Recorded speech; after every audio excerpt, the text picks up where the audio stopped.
What's up guys, welcome back to another upSchool video. Today we're going to be learning about Class 9 Geography, Chapter 1, India, Size and Location.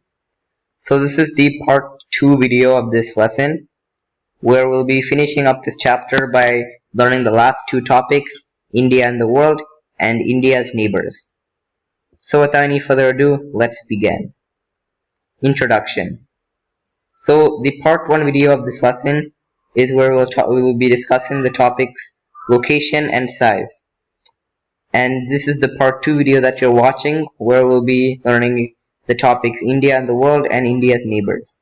So if you haven't watched the part 1 video, make sure to watch it. Links will be in the description below. And also stay tuned for the part 3 video, where we'll be discussing the question and answers and the exercises to this lesson.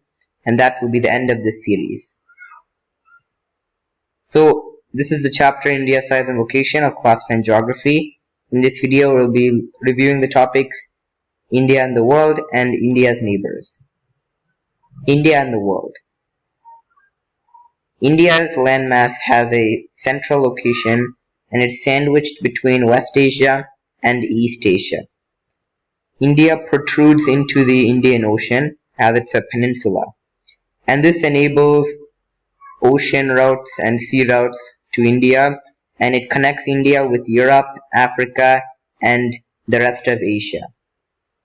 This enables a lot of trade going on in India. Because of India's coastal location, the sea routes enable a lot of trade, and hence it's good for the economy. So India has a very strategic location. India has the largest coastline in the world, and it's directly above the Indian Ocean. Hence, that's why the Indian Ocean is named after India.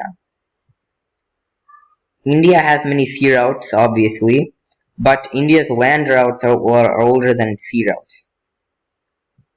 For a long time, India has always had many land routes that connected India with the rest of Europe, Asia, and the world.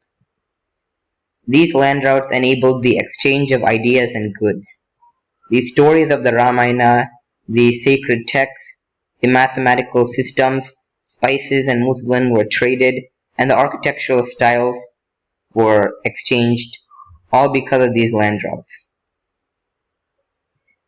India's neighbors.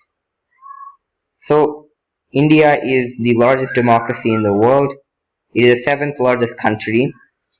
Politically, it has 28 states and 8 union territories.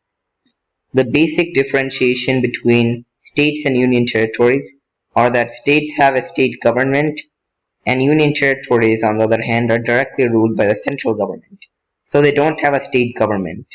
This is because most of these union territories are vulnerable areas, so it's better if the central government rules them.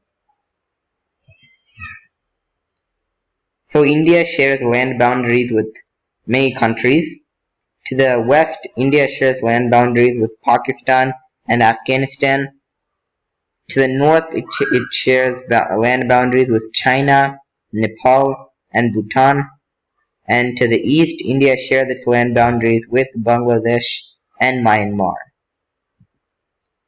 India has two southern island countries, Maldives and Sri Lanka.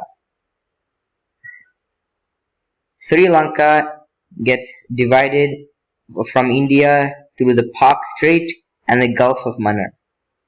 Before, India and Sri Lanka used to be connected actually, but due to the continental drift and other factors, Sri Lanka was divided from India through the Pak Strait and the Gulf of Mannar. In conclusion, India stands apart from the rest of Asia. It has a very strategic location for trade, and that's why it's one of the fastest growing economies in the world. Thanks for watching this video, and stay tuned for the part 3 video where we'll be discussing the question answers, and also watch the other upSchool videos. Thanks for watching.